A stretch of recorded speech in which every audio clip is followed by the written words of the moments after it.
데이 뉴트리셔널 서플리먼트를 가지고 현대인들이 건강을 가져가야 되는 방법에 대한 강의를 많이 합니다. 그런데 저희 파트너님들한테도 하지 않았어요. 왜냐면 어렵고 졸리고 들어도 무슨 소리야 하는 이야기들이 많아요. 그래서 어제 밤에 가능한 정말 핵심 내용들을 우리가 꼭 알았으면 하는 부분, 그리고 좀 내용을 자세히 적었어요.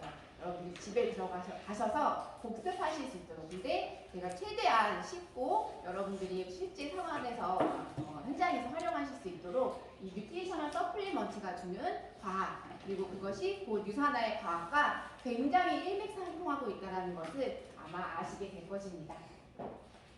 네, 이 책 너무 많이 보셨죠? 1996년부터 지금까지 총 6권의 책이 출간이 되었습니다.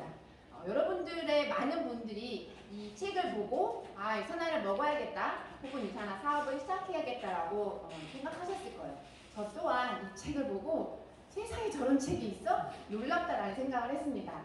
처음 만난 건 한 8년 전이었어요. 저희 스폰서님이 3판하고 4판하고 레이스랜드 박사 처방전 3권을 저한테 이렇게 살짝 내미시면서 너는 이런 쪽에 일을 했으니 잘 알 거다. 오빠가 새로운 일을 시작했는데 이거 보고 같이 하자고 딱 그 말만 했어요. 뭔가 냄새가 싹 풍기잖아요. 그래서 저는 하나도 펼쳐보지 않고 그냥 저희 집 한켠에 먼지가 쌓이도록 뒀습니다. 그렇게 했으니 저희 스폰서님한테는 아무 일도 일어나지 않았겠죠. 그 모습이 답답했던 박청자 스폰서님께서 도대체 누구랑 사업을 하고 싶냐고 얘기를 물어보신 거예요. 제 동생이요, 이렇게 얘기한 거죠. 또 그날로 바로 가자고 하시고, 저는 갑작스럽게 정말 2014년 7월이었어요. 초복날이었거든요. 삼계탕을 열심히 끓이고 있었는데 그때 저희 스폰서님이, 상위 스폰서님이 오신다라는 말 없이 오셨어요. 그리고 초인종을 누르고, 근데 내가 혼자 온 게 아니라 누구랑 같이 왔어, 이렇게 했어요. 이제 운전밖에 할 수 없잖아요. 그래서 알겠다고 하고 들어오시라고 했는데 스폰서님이 안 들어오시는 거예요.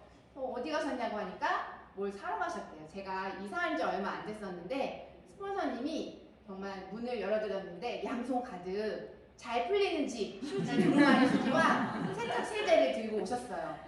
그리고 갑작스럽게 와서 죄송하다고.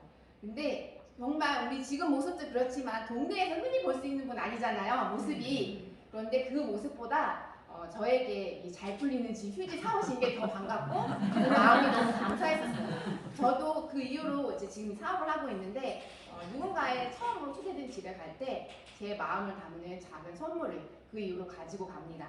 스폰서님이 저에게 전해줬던 그 작은 마음, 그 마음이 오픈을 하게 됐고, 스폰서님 막 동그라미 그리시면서 보상 플랜을 풀어주셨었거든요. 하나도 들어오지 않았어요. 그런데 그 중에 영양제를 고르는 기준이 있다라고 하고, 또 이 뉴트리션 서플리먼트 이 책자를 슬쩍 보여주셨어요. 제가 잠깐 하고 그 얘기 좀 더 해주시면 안 되냐고 했더니 5명을 모아놓으면 해주신다고 하시면서 계속 동그라미를 그리셨어요. 사실 그때는 사업적인 그런 생각이 없었고, 제가 이제 이런 플랫폼 비즈니스를 하고 싶다는 생각도 전혀 안 했었는데 이 영양에 대한 관심은 굉장히 많았습니다. 그렇게 제가 처음 만난 책이 이 책이었고, 일주일 뒤에 스폰서님에게 영양 강의를 드리면서 이 책을 낱낱이 제가 살펴보는 시간을 가지게 되었습니다. 이 책을 3판부터 6판까지, 저는 어린이 영양제 비교 가이드 2판, 총 7년의 사업 기간 동안 5번을 만났거든요. 근데 크게 차이점이 있어요. 전체적으로 우리 혼합 표준 기준을 제시하고 있는데 판마다 새로운 에디션이 나올 때마다 조금씩 차이가 있습니다. 비타민 D가 400이었는데 5, 6판부터는 1000IU로, 그리고 6판에서는 2000IU로 올라갔습니다. 그리고 4판부터는 요오드가 100마이크로그램이었는데 1000마이크로그램. 나머지 영양소들에 대해서는 큰 변동이 없어요. 근데 또 특이할 만한 것이 3판부터 조금씩 비타민 C와 같은 항산화제 양이 줄면서 6판에서는 처음 3판에서는 2000mg을 섭취하는 게 최적 권장량이었다고 하면 지금은 1125mg으로 되어 있습니다. 이 양은 최근에 과학적인 사실들을 바탕으로 해서 뉴트리 리서치에서 약 25% 정도 감소한 양이에요. 우리 이제 뒤쪽에서 제가 말씀드리겠지만 우리가 그동안 건강을 위해 섭취했던 이런 식이성 항산화제들이 우리 몸에서 작용하는 기전이 새롭게 밝혀졌기 때문에 이 함량이 줄어드는 거예요. 이러한 특징들을 저희가 살펴볼 수가 있습니다. 그리고 3파는 14가지 건강 기준으로 4, 5파는 18가지. 그리고 우리가 지금 최근 보건문고에서 사서 볼 수 있는 6파는 16가지 건강 기준을 가지고 영양제들을 비교 분석하고 있습니다. 여러분들이 알고 있는 것처럼 우리는 숨 마셔도 먹을 때마다 우리 몸에는 활성산소가 생기죠. 바로 이 산소가 살아가는 데 꼭 필요하지만 우리 몸속에서 활성산소로 변모를 하기 때문에 좋기도 하지만 나쁘기도 한 물질이 바로 산소입니다. 이런 내용들을 밝혀서 이 라이너스 폴리라는 비타민의 아버지라고 불리는 분이 생리학상, 노벨 생리학상을 받기도 했죠. 우리 몸에서는 이런 활성산소가 어디서 일어나냐면 바로 왼쪽에 세포 소기관 중에 미토콘드리아라고 하는 기관이 있습니다. 그 안쪽 막에서 저런 복잡한 화학 반응들이 지금 이 순간에도 여러분들 지금 스트레스 받고 안 계시죠? 활성산소 막 나올 수 있어요. 이렇게 여러 가지 반응들이 일어나면서 약 4% 정도의 산소가 이탈돼요. 우리 청소년들 중에 이탈하는 친구들이 있잖아요. 근데 활성산소도 이탈을 하는데 그 과정에 우리 세포막에 있는 내인성 산화제들이 그런 일들을 유도하게 됩니다. 그래서 활성산소 ROS를 자연스럽게 만들게 되고 이런 ROS가 우리 몸에 좋은 작용도 하지만 양이 증가되면 나쁜 작용도 하니까 우리 몸은 보호하기 위한 항산화 물질들을 또 만들게 됩니다. 하루에 이런 안에서 ATP가 만들어지는 과정이 어느 정도 있냐 봤더니 하루 동안 62kg의 ATP가 형성된대요. 우리 몸무게에다가 62를 더하면 엄청난 거죠. 근데 순간의 찰나에 ATP가 만들어지고 쓰이고 쓰이고 그래서 100g의 ATP는 AA 건전지 손가락만한 그 건전지의 양이라고 하니까 하루 동안 굉장히 많은 에너지를 우리 몸에서 만들고 우리가 계속 쓰고 있다는 거예요. 그만큼 활성산소 4%의 이탈된 활성산소도 우리 몸에서 계속 만들어지고 있습니다. 3판에서는 우리 책을 보면 뒤쪽에는 많은 영양제들을 비교 분석을 해놨죠. 그리고 별을 점을 주고 퍼센티지를 주고 앞쪽에는 우리가 잘 넘겨보지 않는 부분에 이런 과학적인 사실들이 적혀 있습니다. 가장 주 내용이 3판에서는 노화와 퇴행성 질환 이런 것들이 산화 스트레스에 의해서 일어난다. 그리고 가장 대표적으로 심장병, 이형 당뇨, 또 비만, 골다공증, 암과 같은 병들이 바로 활성산소, 산화적인 스트레스에 의해서 만들어지고 우리가 라이프 스타일을 어떻게 바꾸고 어떤 음식을 먹느냐에 따라서 건강을 가져갈 수 있다는 내용들이 정리되어 있습니다. 그리고 4판에서는 이런 산화적인 스트레스, 3판에서 강조했던 내용에 더해서 그럼 이런 산화 스트레스가 구체적으로 질병과 어떻게 연결이 되어져 있느냐라는 것을 분석하면서 바로 염증이다라는 이야기를 하고 있습니다. 세포막은 이런 활성산소에 의해서 계속 공격을 받게 되면 세포막에서 분비되는 물질이 있는데 아라키돈산이에요. 이런 거 노랗게 표시된 건 여러분들이 기억했다가 어디 가서 사용하시면 조금 과학적이다, 좀 잘 아시는 분이라고 하실 수 있어요. 아라키돈산이 생기면서 염증 반응이 일어나게 돼요. 또 세포막 내에서 가장 세포막에서 첫 번째로 신호 전달이 되어지는 염증을 일으키는 분자 중에 바로 NF-카팝이라는 전사 조절 인자가 있는데 얘는 우리 몸의 모든 염증 반응, 병균이 들어와서 싸울 때 면역 과정에 염증이 일어나잖아요. 그때도 작용하지만 그냥 만성 염증, 그냥 우리가 알러지처럼 일어나는 모든 염증에도 이 NF-카팝이가 활성화되면서 모든 단계가 시작이 되어집니다. 그럼 우리 이 4판에서는 무슨 얘기를 하냐? NF-카팝이나 아라키돈산이나 이런 염증을 일으키는 물질들을 없앨 수 있는 게 무엇이지? 라는 이야기를 하면서 우리가 음식을 통해 섭취하는 식이 영양소들이 이런 도움을 준다고 합니다. 많이 들어보셨잖아요. 에스베라톨, 커큐민, 카데킨, 이 파이토케미컬이라고 알려져 있는 이런 식물성 영양소들이 이런 염증을 일으키는 활성산소를 막아주고 염증을 막아주는 기능들에 도움을 줄 수 있다는 이야기를 4판에서 정리하고 이야기해주고 있습니다.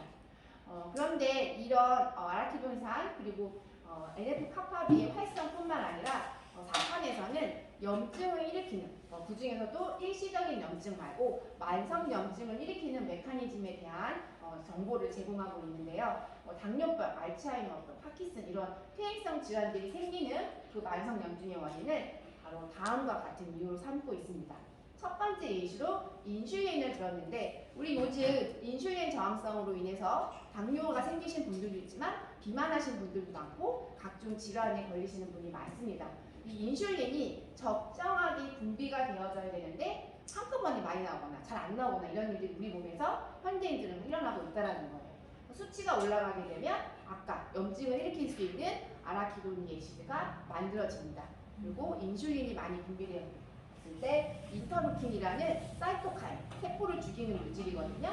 이것이 생성이 증가되면서 염증 단백질이 막 생성이 되어지는 거예요.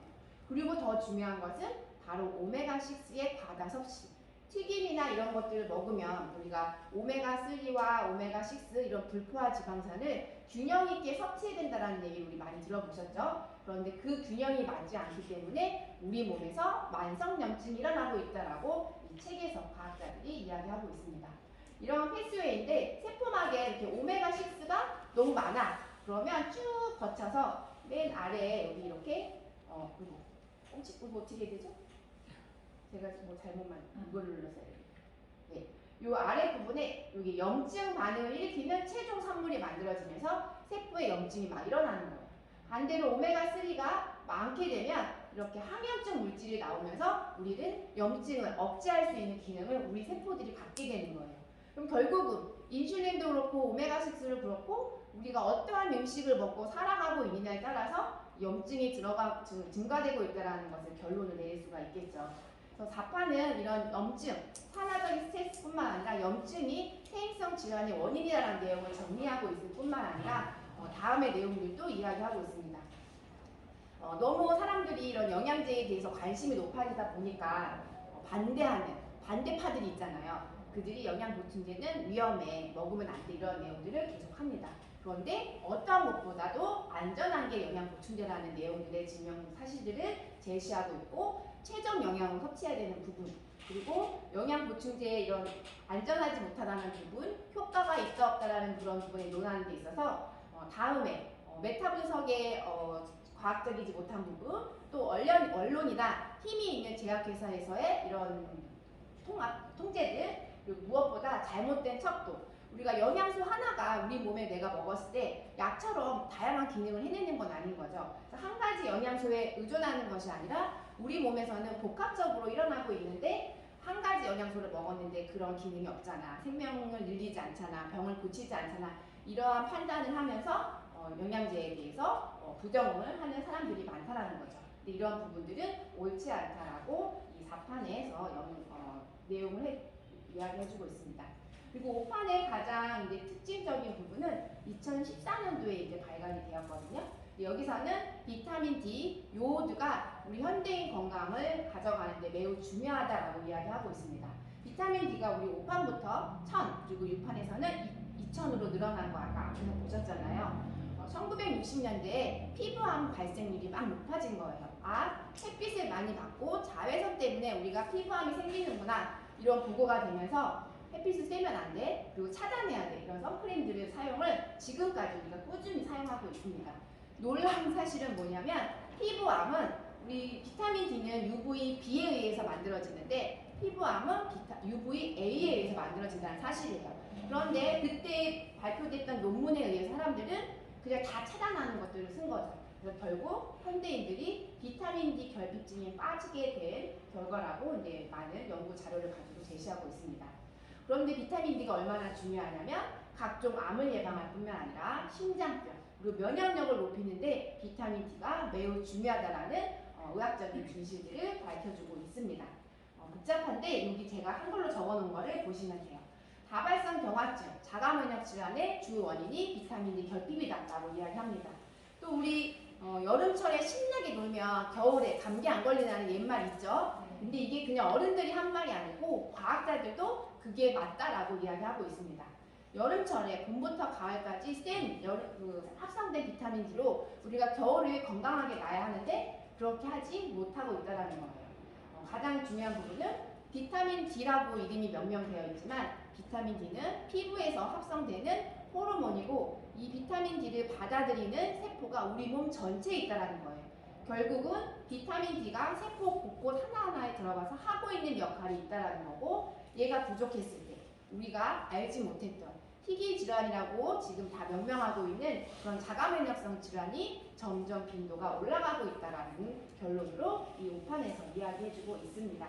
그래서 이제는 비타민 D를 충분히 섭취해야 되는데 연령별로 특히 뚱뚱하다 그러면 각 연령별로 2~3배 이상의 양을 비타민 D를 섭취하라고 하고 임신 중이거나 수유 중이면 반드시 아이에게 전달될 수 있도록 더 많은 양을 섭취하라고 이 책에서 권장해주고 있습니다. 그리고 요오드, 요즘 갑상선 질환 없는 분들도 굉장히 많으시고 수술하신 분들도 굉장히 많고 약을 드시는 분들도 많아요. 이 2014년 이후 그 전후죠. 이런 요오드의 결핍으로 인한 갑상선 종이나 결절이죠. 이런 질병이 늘어나고 관련된 질환이 늘어나면서 이 요오드가 왜 결핍이 일어나고 있는지 현대인들에 대한 그런 부분을 조사를 했습니다. 이 요오드는 우리 몸의 암을 예방하고 심장병을 예방하고 대사 질환을 유지하는데 없애는데 굉장히 중요한 역할을 한다고 합니다. 이 책에서는 고혈압, 심장병의 빈도가 높아지니까 저염식을 해야 된다라고 사회적 분위기가 조장된 거예요. 그런데 어떤 메커니즘인지는 모르지만 이런 저염식을 한 사람들한테서 요오드 결핍 현상이 다 발생되고 관련된 질환들이 추가적으로 나타나고 있다는 거죠. 그래서 요오드를 먹지 말라고 할 것이 아니라 우리가 더 많이 섭취해야 된다라고 하면서 함량이 100에서 1000으로 지금 늘어난 이유가 바로 이러한 과학적 근거로 인해서입니다. 갑상선은 여기 어떤 이 호르몬, 갑상선 호르몬을 만드는 것뿐만 아니라 감염리가 우리 왜 소독하려고 포비전 용에 바르죠? 요오드 성분이잖아요. 우리 몸에 요오드가 충분히 있을 때 우리 몸에 들어간 각종 세균들을 예방하는 항균 작용도 요오드가 담당하고 있습니다. 안 돼. 내가 갑상선에 이상이 있어서 섭취하지 말아야 될 성분이 아니고 더 잘 섭취해야 되는 게 요오드라는 것을 이 5판에서 이야기해주고 있습니다. 네, 많이 달려왔죠. 잘 이해되셨어요? 네, 이제 우리가 제일 많이 보고 있는 6판이에요. 6판은 정말 놀라운 일이 생겼습니다. 그냥 영양소 하나하나의 기능, 또 현대인들에게 필요한 그런 영양소 하나하나가 아니라 지금까지 우리가 알고 있던 사실에 대변형이라고 하는 건 아닌데 몰랐던 큰 사실을 하나 발견했습니다. 사람들이 산화초 손상에 의해서 질병이 생긴다는 것은 많은 연구를 통해서 알았어요. 그런데 어떤 경우에는 항산화제를 먹으니까 도움이 되고 어떤 데는 안 되는 경우도 분명히 있다는 거죠. 과학자들도 막 혼돈에 빠지기 시작했어요. 이런 메타 분석을 의존하지 말아야 되고 사람들 대상으로 이 영양제가 효과가 있는지 없는지 효용성을 논하는 게 옳지 않지만 그래도 그들은 의심되는 게 분명히 있다는 거죠. 비타민 A, C, 베타카로틴을 먹어야만 우리 몸에 하는 기능도 많고 분명히 도움이 되는 건 맞고 야채 과일을 먹는 사람과 먹지 않은 사람을 비교했을 때 먹은 사람들이 더 건강하고 암 발생이나 각종 질환이 안 생기는 거예요. 그럼 분명 무슨 작용을 하는데 우리가 알고 있는 가서 활성산소를 제거하는 1대1로 가서 싸우는 그런 방법은 아니겠다라는 생각을 한 거예요. 우리가 알고 있는 항산화 물질이 비타민 C가 아니고 비타민 C 다시였나? 이런 생각도 해보고 한 가지가 아니고 여러 개를 함께 먹었었으니까 되는 거였나? 이런 생각도 하고 근데 그들이 결론 내린 건 바로 이거예요. 우리가 알고 있던 항산화제는 실제 우리가 알던 대로 행동하지 않는 거죠. 가서 너 활성산소 이료하면서 얘를 물리치는 것이 아니라 효소적인 반응으로 이루어지는데 그 진실을 어떻게 찾았냐면 우리 몸에서는 어떤 독성 물질이 들어왔을 때 그게 자극제가 돼서 더 세포를 증식하고 더 활발하게 이 생명 현상을 유지하는 기능을 합니다. 이게 독성학에서 나온 건데 어떤 자극이 오면 이렇게 최대치의 세포 증식을 일으키는 상황이 돼요. 근데 어느 농도 이상이 되면 해를 끼치거나 딱 죽어버리는 타이밍이 되거든요. 그럼 이 타이밍을 조절하는 우리 몸에 조절하는 누군가가 분명히 있을 거라는 생각을 했습니다. 그래서 밝혀진 것이 금세기 최고의 발견이라고 하면서 산화과정, 항산화과정 이런 것들을 조절하는 마스터 조절자가 나타난 거예요. 이게 바로 NRF2라는 이 내인성 항산화 효소와 단백질을 조절하는 물질입니다. 우리가 요거는 외우기 쉬우니까 하나 정도는 알고 계셔도 좋을 것 같아요. 이 NRF2가 밝혀지면서 모든 것이 해소가 되었습니다.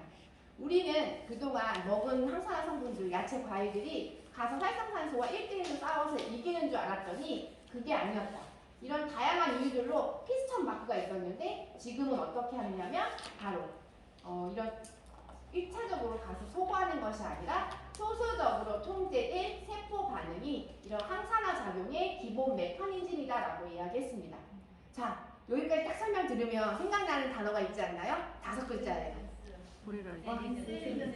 네, 맞아요. 네. 바로 인셀전스입니다. 이 책은 2018년도에 우리가 받아서 봤죠. 저는 2016년도에 컨벤션에 가서 유산화 연구진들로부터 마이런 웨이츠럽 박사님으로부터 직접 인셀리전스가 무엇인지 들었어요. 와, 놀랍다. 진짜 대단한 회사라는 생각을 했는데 와서 또 사업을 역시 비즈니스 하고 있었죠. 그리고 5판에서 6판을 받았고 6판을 공부하는데 이 내용이 있는 거예요. 이거 인셀리전스인데? 그래서 앞뒤를 막 봤습니다. 유산화가 만든 거 아니야, 막 이렇게. 유산화가 먼저 발표했고 2년 뒤에 책이 나왔잖아요. 근데 이 뉴트리션 서플리먼트는 우리가 그동안 계속 봐왔지만 뉴트리서치에서 만든 거고 우리 유산화는 이렇게 영양제를 제공만 했지 관여를 하지 않았다는 거죠. 우리 유산화의 과학자들이 얼마나 뛰어나고 앞선 연구를 하고 있는지 저는 그때 6판 책을 공부하면서 다시 한번 느꼈습니다. 바로 이 인셀리전스, 어떻게 이 NRF2가 작용해서 항산화 물질들을 많이 만들어내고 세포의 재생과 복원을 시키는지 이렇게 과일, 야채, 플리페놀, 파이토케미컬들을 우리는 섭취해요. 우리는 인셀전스 플러스 정을 섭취하게 되죠. 그러면 이렇게 간 소화기를 통해서 세포 안으로 들어오는데 이렇게 묶여있던 NRF2가 활성화가 되면서 핵 안으로 들어갑니다. 그리고 무슨 작용을 하냐면 500여 개의 유전자, 우리 세포를 보호하는 데 관여하는 500여 개의 유전자를 다 만들어내는 거예요. 발현하게 시키는 거예요. 그래서 이런 활성산소도 없애고 미토콘드리아도 새롭게 만들면서 우리 더 쌩쌩하고 더 건강하고 활력 있는 젊은 나이로 바꿔주는 역할을 바로 이 인셀리전스 플러스 이 NRF2의 도움으로 인해서 가져간다는 거죠. 우리 몸에서는 이 NRF2가 관여하지만 외부에서는 우리 이런 항산화 물질을 섭취함으로 통해서 이런 모든 과정들을 가져갈 수 있는 것입니다. 이 NRF2가 우리 몸에 말씀드린 것처럼 500여 개, 그리고 내인성 항산화제를 조절하고 또 해독 메커니즘을 관여하고 이런 말씀드렸던 마이토콘드리아나 수명, 건강을 조절하는 주 조절자. 이 조절자를 더 위에서 조절하는 게 우리가 오늘 아침에도 섭취한 유산화 헬스팩에 들어있는 인셀리전스 플러스 정이라는 거예요. 근데 여기서 아까 나왔던 NRF2가 관여하는 해독 메커니즘, 그게 바로 오토파지인데 많은 전문가들이 요즘 TV 방송에 나와서 오토파지 이야기를 많이 합니다. 우리도 이제 입에 익숙해질 필요가 있어요. 이 오토파지는 우리 몸 스스로 갖고 있는 해독 시스템입니다.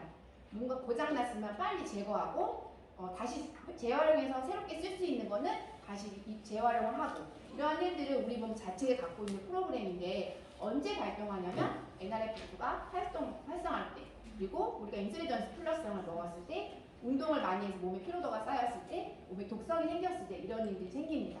근데 우리 일주일 정도 리셋을 하게 되잖아요. 그때 칼로리 제한을 하죠.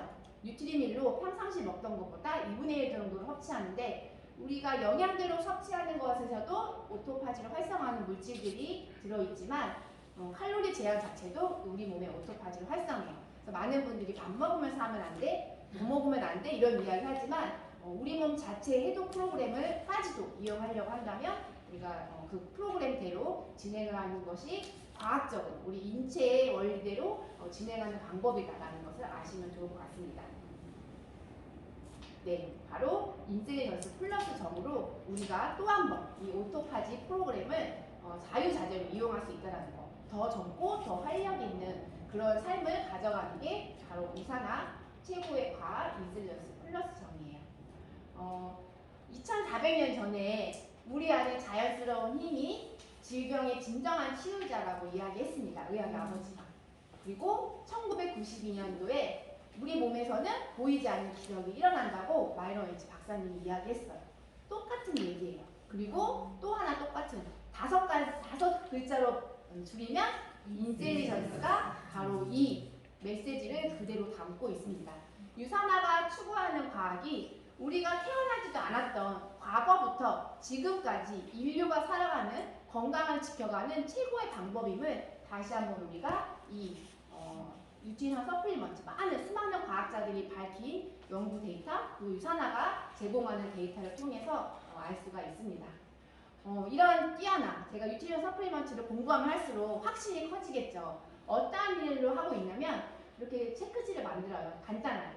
식습관 습관을 어떻게 하는지, 생활 습관을 어떻게 하는지, 그리고 그분들이 체크한 부분에 대해서 왜 영양제를 먹는지, 어디가 불편한지, 또 비교 가이드에 대한 설명, 서플리먼트는 본 적이 있는지, 이런 것들을 다 체크를 받으면서 그분들의 건강 상담, 인생 상담을 다 해드려요. 그리고 질병이 생기는 이유, 그리고 그 원인을 치유해야 자연 치유력이 생기고, 그 방법은 세포 영양이라고 하면서 이분들에게 꾸준하게 제 주변에 있는, 나만 건강해지는 것이 아니라 주변 사람들에게 건강해지는 일들을 제가 이 뉴트리셔널 서플리먼트를 가지고 다니면서 하고 있습니다. 왜 할까요? 저만 건강해지고 우리 가족만 건강해지면 되고 정말 대단한 유산화를 알게 돼서 너무 좋은데, 이유는 저의 건강뿐만 아니라 제 삶 자체도 이 유산화라는 기회를 통해서 바꾸고 싶기 때문이에요. 좀 과거로 또 내려가야 되는데, 저는 20살 때 이제 너무 사람들이 생명이 어떻게 유지되는지가 궁금해서 세포학을 전공하는 학생이었어요. 그리고 아주 촉망받았죠. 열정이 높았기 때문에 그랬던 것 같아요. 근데 그래서 이제 우리 미국 국립보건원 NIH라고 하는데, 거기에 장학생으로 이제 학위 과정을 갈 수 있는 추천을 받았습니다. 공짜로 가는 거예요. 엄청 받을 수 없는 기회였죠. 근데 그때쯤이 IMF가 터질 때였고, 저희 스폰서님이 사업을 하다가 망하는 시점이었어요. 그리고 제가 대학생이었는데 저에게 은행에서 카드를 만들어줬었고 500만 원의 대출이 생겼어요. 근데 그때 당시 비자를 받으려면 제가 통장에 돈도 있어야 되고 대출이 없어야 되는데, 그 500만 원 대출 때문에 비자를 받지 못해요. 그리고 저의 이 꿈같은 유아역의 기회가 사라졌죠. 저기를 갔었으면 제가 유산화 R&D에 가서 연구하고 있었을지 몰라요. 옛날에 그 쇼핑 해봤죠. 근데 지금 이곳에서 사업 강의를 하고 있습니다. 더 좋은 것 같아요. 그리고 국내에서 다시 이제 예전에 이제 세포 기준으로 가지고 연구할 때는 세포에서는 그렇지, 근데 사람 몸속에 들어가면 다른 작용을 하지 않을까? 그러면서 이제 생쥐를 가지고 암 연구를 하는 실험을 했습니다.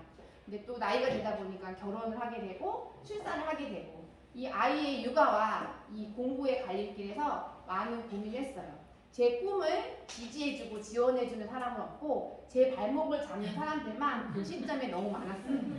그래서 세상은 내가 열심히 한다고 해서 다 되는 건 아니구나. 그냥 포기했죠. 많은 고민을 했지만 포기하고 금쪽 같은 그 아들을 잘 키워보겠다고 집에서 나는 엄마는 과학자가 못 됐지만 니들은 제발 과학자가 되어달라면서 과학 공부방을 했습니다. 아이들 되게 좋아했고 저도 되게 좋았었어요. 그런데 저 막내인데 건강해 보이죠? 근데 건강하지 않았어요.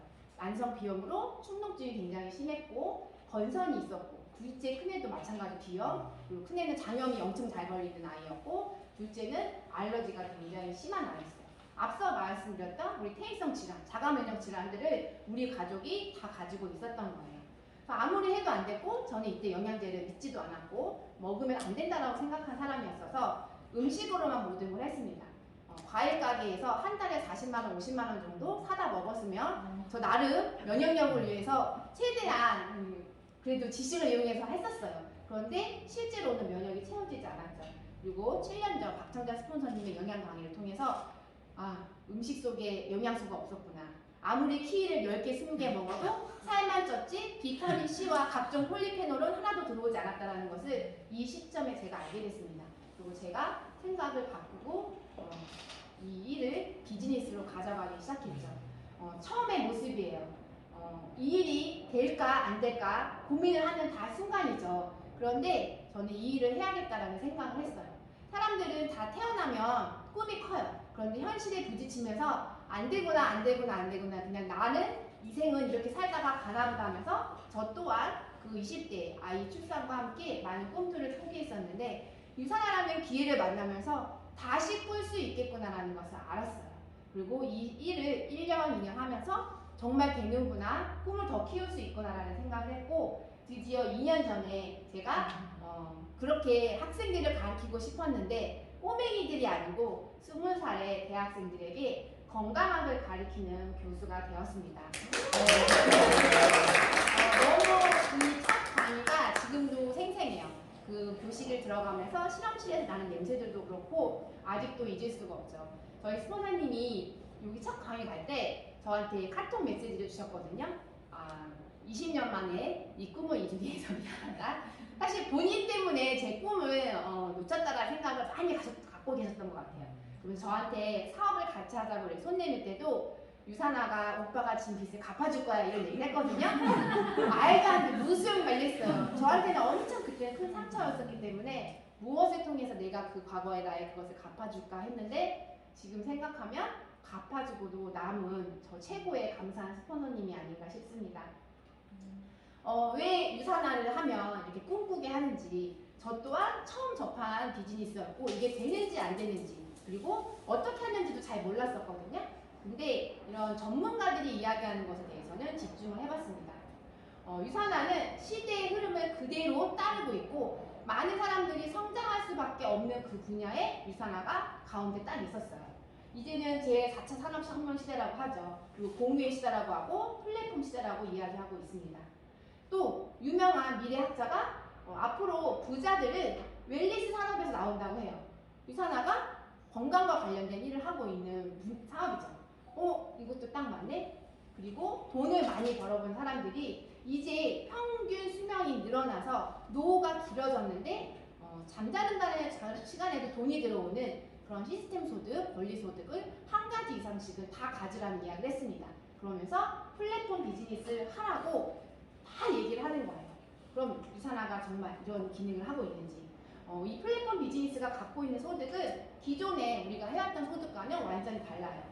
시간과 노동력을 제공해서 어떤 소득을 얻었던 그런 패턴과 다르게 이 권리소득, 플랫폼 비즈니스를 통해서 얻는 소득은 시간이 지나면서 점점점 증가하는 그런 소득이라는 거예요. 여러분들 건물 있으신 분 계실 수 있는데 건물주, 작가, 음반을 내는 거 사실 우리 다 할 수 없는 일이잖아요. 평범한 사람들이 이런 권리소득을 가져갈 수 있는 일을 전문가들은 플랫폼 비즈니스를 하라고 다 앞다투어 이야기를 하고 있는 거예요.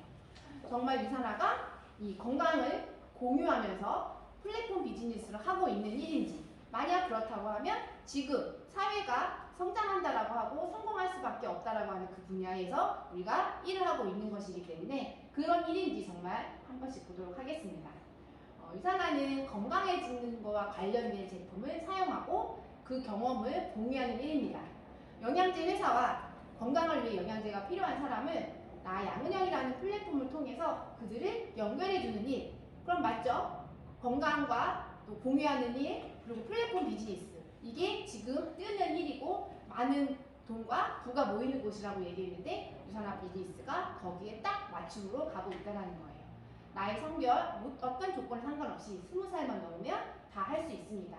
그리고 누구나 공평하게 어떤 시작점, 그리고 매출, 나로부터 시작되는 그런 플랫폼을 이용한 사람들의 모든 소비의 규모와 상관없이 똑같이 같은 비율, 20%의 비율을 회사가 제공하고 있습니다. 또 무엇보다 혼자가 아닌, 우리 알고 있는 플랫폼 비즈니스 많잖아요. 카톡도 그렇고 배민도 그렇고 여러 가지 그런 플랫폼 비즈니스로 대표적인 것들은 다 각자 하는 거예요. 근데 저는 제 플랫폼을 이용하는 모든 사람들과 함께 그 포인트들을 서로 공유하고 캐시백들을 공유하면서 함께 이 일을 풀어간다는 거죠. 어떤 시스템적인 것뿐만 아니라 그들의 장단점, 나의 장단점을 서로 장점만 함께 가져가면서 이 일을 더 잘 풀어갈 수 있는 게 다른 플랫폼 비즈니스와의 차별성이 바로 유산화 플랫폼 비즈니스입니다. 요즘 코로나로 인해서 많은 세상이 바뀌었어요. 근데 이런 변화된 생활 속에서도 유산화는 핸드폰, 컴퓨터 하나로만 언제 어디든지 할 수 있는 비즈니스입니다.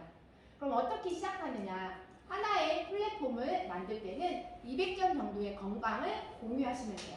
그리고 3개의 플랫폼을 이렇게 만드신다고 하면 400점의 건강을 체험하고 공유하시면 그 시작이 되어질 수가 있습니다. 그리고 이렇게 시작을 하면서 내가 나의 플랫폼을 이용하는 사람을 2명, 유산화 플랫폼 비즈니스의 특징입니다. 2명 이렇게 서로가 2명씩 나의 플랫폼을 이용하는 사람들을 늘려나가는 거예요. 그럼 내 플랫폼 이용자가 1명에서 8명 이렇게 점점 2배, 배가의 법칙으로 증가가 되는 거죠. 이것보다 훨씬 많은 숫자가 시간 속에서 내 플랫폼을 이용하는 숫자가 많아질 거예요. 그러면 이런 방식으로 유산화의 플랫폼 소득이 만들어지는데 어떤 특징을 가지고 있느냐? 자, 많은 회사들이 플랫폼 미디어 회사들이 단계가 떠나서 그냥 각각 한 사람 한 사람에 대해서만 인정을 해줍니다. 그런데 유산화 플랫폼 비즈니스는 단계 제한이 없어요. 나에게 내 플랫폼을 이용하는 사람이 64명인데 120 그 위에 65번째 오는 사람, 67번째 오는 사람에 대한 것을 공유해주지 않는다라고 하면 우리가 앞서 봤던 이런 노동 수익 곡선과 똑같죠. 소득의 한계가 있으니까. 그런데 이런 무한 소득의 곡선을 가져가려고 하면 단계 제한 없이 무한 DP로 모든 내 플랫폼 이용자들에 대한 포인트를 공유받아야 합니다. 유산화는 그런 것을 인정해주고 있습니다. 그리고 나에게 돌려주는 그런 보상의 크기가 작은 실적, 소실적, 왼쪽과 오른쪽 두 가지 길로 내려간다고 했는데 소실적의 20%를 동일하게 줘요. 어떤 매출, 그 플랫폼을 이용하는 사람들의 소비 규모에 따라서나 혹은 첫 번째로 내 플랫폼을 이용한 사람이라거나 이런 것이 아니라 다 상관없이 하부에서 나로부터 시작된 그 플랫폼 크기에 대해서 20% 누구나 똑같이 주고 있습니다. 작은 쪽에 20%를 주니까 그럼 큰 쪽이 있을 거잖아요. 큰 쪽을 중심으로 준다면 우리는 뭔가 맞추기 위한 사재기들을 해야 될 거예요. 내가 여러 사람들이 이용했는데 내가 또 이용하고 또 이용하고 나만 이용하는 일이 생길 수가 있다는 거죠. 그래서 이런 사재기가 없는 플랫폼이라는 특징을 가지고 있습니다. 그리고 그럼 큰 쪽이 있었잖아요. 큰 쪽에 남아있는 부분은 정산하고 다음 주로 그 다음 주로 이어라는 특징을 가지고 있습니다. 내가 이렇게 두 명씩 소개해서 내려가서 이렇게 하나의 가게가 5천 나의 플랫폼을 이용하는 사람들의 소비가 모이게 되면 하나가 완성됐다 하면서 그곳에서 권리소득 700만 원 정도를 받으실 수가 있습니다. 그리고 두 번째가 또 완성이 되어지면 플러스 800에서 1,500만 원, 그리고 세 번째가 또 5천 완성이 되면 플러스 900만 원에서 총 2,400만 원의 권리소득을 받아갈 수가 있습니다. 그런데 유산화 플랫폼은 더 큰 장점으로 하나가 완성됐을 때마다 한 개당 2개씩 추가적으로 또 가게를 줍니다. 4번, 5번, 6번, 7번, 8번, 9번 이렇게 추가 가게가 무한히 나오면서 우리 소득도 점점 늘려나가는 거죠. 나의 플랫폼 수가 늘어나면서 그곳이 꽉꽉 채워질 때마다 벌어갈 수 있는 소득이 무한히 증가합니다. 그런데 이 모든 혜택을 우리가 누려가는 데 있어서 내가 해야 될 부분은 나의 건강. 우리가 유산화 플랫폼을 시작할 때 회사와 약속한 부분이 있는데 당신이 건강해지고 그 건강을 공유하면서 이 일은 시작됩니다. 그것을 하겠다라고 하면 여기에 사인을 하면서 회사와 나의 그 플랫폼 비즈니스가 시작되어지는 것이거든요. 그래서 20만 원이나 40만 원 소비하시면 됩니다. 저는 이미 과일 가게에서 40만 원 정도 소비했기 때문에 그것을 이쪽으로 그냥 바꿔서 하면 충분히 할 수 있는 부담되지 않는 일이었기 때문에 안 할 이유가 없었고 이렇게 무한소득을 가져가는 작은 소비였는데 이것이 큰 소득을 만들어낼 수 있는 일이었기 때문에 이것을 비즈니스로 가져갔습니다. 유산화 2003년에 들어와서 지속적인 성장을 했습니다. 이 성장 곡선을 보니까 여기 우리 플랫폼 비즈니스가 갖고 있는 성장과 똑같죠. 이때는 성장이 되는 거야 안 되는 거야 고민할 수 있지만 이 시기에는 무조건 성장이잖아요. 유산화 2014년도 제가 가입했을 때 성장되고 있는 타이밍이었는데 이때이신 분들은 되는 거 안 되는 거 하셨었겠죠? 그런데 지금 유산화는 누구나 하기만 하면 성장할 수 있는 그 성장 그래프 안에 놓여 있다는 거예요. 그리고 매년 매출액이 점점 늘어나면서 사람들이 건강을 챙기는 것 비율이 높아지고 있는 거죠. 지금 나가서 이렇게 설문조사하고 또 설문조사를 이미 한 데이터들을 보면 50% 정도의 영양제를 먹었던 사람들이라고 하면 이 코로나를 통해서 80~90%의 사람들은 다 이제 하나 이상의 영양제를 건강을 위해 챙기고 있습니다. 그럼 진짜 어디서 부자가 나오겠어요? 영양제 사업을 하는 사람, 건강을 사업을 하는 사람들이 부자가 될 수밖에 없겠죠. 저는 이 전문가들이 얘기하는 것 그리고 건강에 대한 과학을 이야기하는 것을 선택을 하면서 저희 가족의 건강, 경제적인 자유를 얻어가고 있습니다. 여기가 아들이 아니고 아빠, 여기는 큰아들. 같이 지금 여기 둘째도 아빠보다 커요. 그리고 이제 막내는 이제 거의 비슷해졌어요.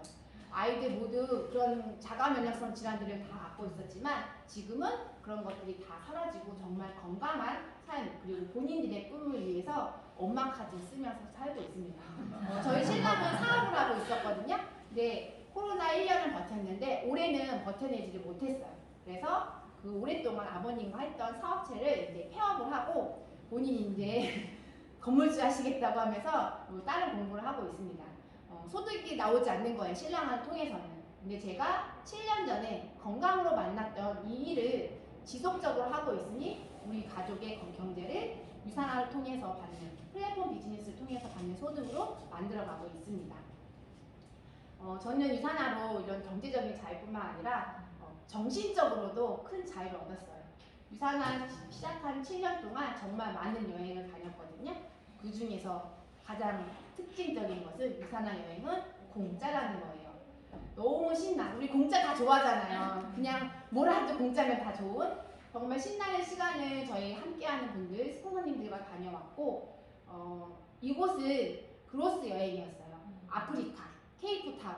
여러분들 아프리카 여행 가라고 하면 돈 주고 가라고 하면 가실 거예요? 불안하고 가서 왠지 총 맞을 것 같고 하잖아요. 저도 고민이 됐는데 유산화와 함께하기 때문에 받을 거다. 유산화가 날 보호해주겠지. 방패막이 가려주겠지 하면서 떠났습니다. 24시간 비행기 타고 갔고요. 이곳에서 정말 자유가 무엇인지, 이게 테이블 마운틴인데 이곳은 제가 또 죽기 전에 한 번 더 가보고 싶을 정도로 너무 멋진 장관이었어요. 이 발 아래가 다 구름이었는데 그리 높지 않았는데 굉장히 멋있는 곳이었어요. 그리고 이곳에서 길에서 제 화장실 안내해줬던 예쁜 젊은 여성이에요.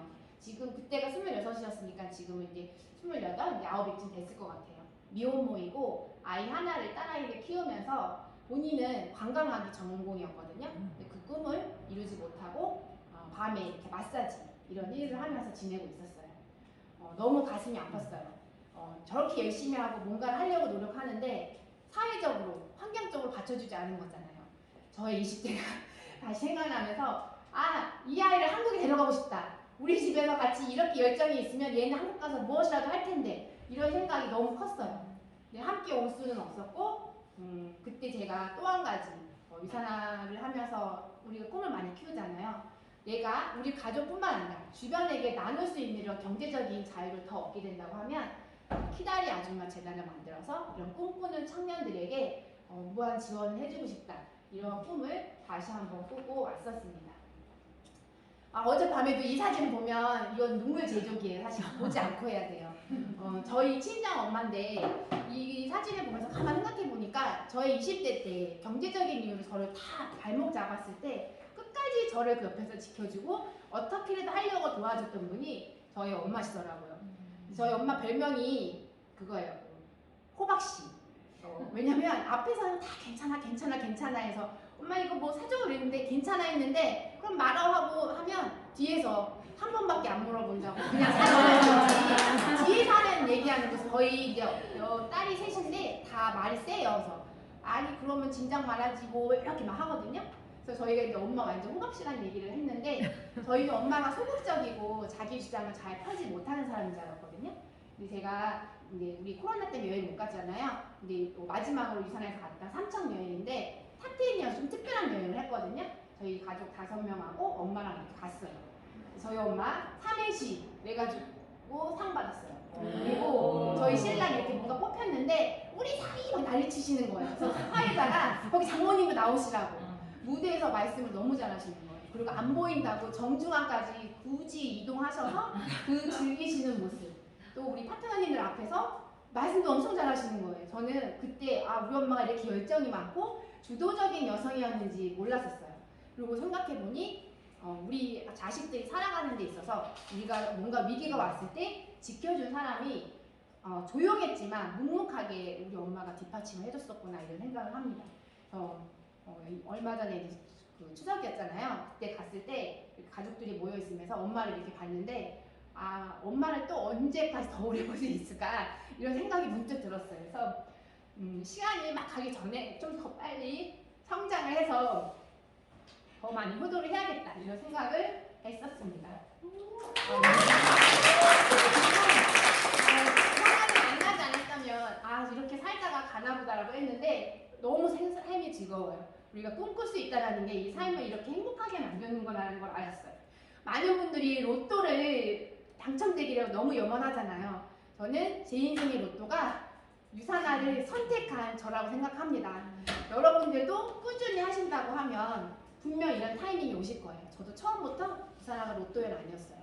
로또가 될까 안 될까 될까 안 될까 했는데 꾸준히 하라고 하는 일을 계속 했더니 내 인생의 로또는 바로 나 양령이구나라는 생각을 확신하고 있습니다. 저는 저의 꿈을 이뤄가고 있는 과정 중에 멈추지 않는 것은 저 혼자만의 꿈꾸는 인생이 아니고 저와 함께하는 사람들이 같이 꿈을 꾸고 있기 때문이에요. 그래서 멈추지 않고 끊임없이 또 꿈꾸고 또 꿈꾸고 저희 팀이 폼공장 선물 제작소에서 신규 파트너님들이 생기면 새로운 선물이 주문 들어왔습니다. 공장 풀가동하세요. 제작 들어갑니다. 이렇게 제가 항상 메시지를 하거든요. 그 이유는 그들이 꿈꾸는 삶이 반드시 유산 안에서 이루어질 거기 때문에 그렇습니다. 네, 그리고 우리 유산화를 통해서 건강 그리고 건강만 가져가려고 이 일을 처음에 만났지만 이 일을 지속함으로 인해서 경제적인 자유도 얻을 수가 있습니다. 우리 모두 이런 삶을 꿈꾸잖아요. 네, 이런 걸 하기 위해서 앞서 말씀드렸던 것처럼 결심하셔야 돼요. 내가 반드시 유산화로 성장을 해보겠다 라는 결심을 하시고 시간관리 10시 반이 되면 이곳에 와야 된다는 거 여러분 책상 위에 있는 다이어리에 시간 스케줄에 꼼꼼히 다 적으시고 꽉 채워지고 그것을 실천에 옮겼을 때 행동했을 때 반드시 여러분 인생의 로또 주인공이 되실 거라고 생각합니다. 제가 7년 전 이 뉴트리션 서플리먼트를 보고 유산화를 선택했어요. 근데 이 일을 진행하면서는 뉴트리션 서플리먼트가 아니라 유산화가 주는 이 인생, 삶 그리고 함께하는 사람들로 인해서 끊임없이 발전하고 더 나은 삶을 상상하면서 그것 하나하나 이뤄가고 있습니다. 여러분의 과거를 한번 돌이켜보시고 지금의 모습을 상상하시고 그리고 1년 바로 내일 3년 뒤를 생각하시면서 유산화 꼭 놓지 않고 끝까지 가시면 좋겠습니다. 네, 여기서 마치도록 하겠습니다.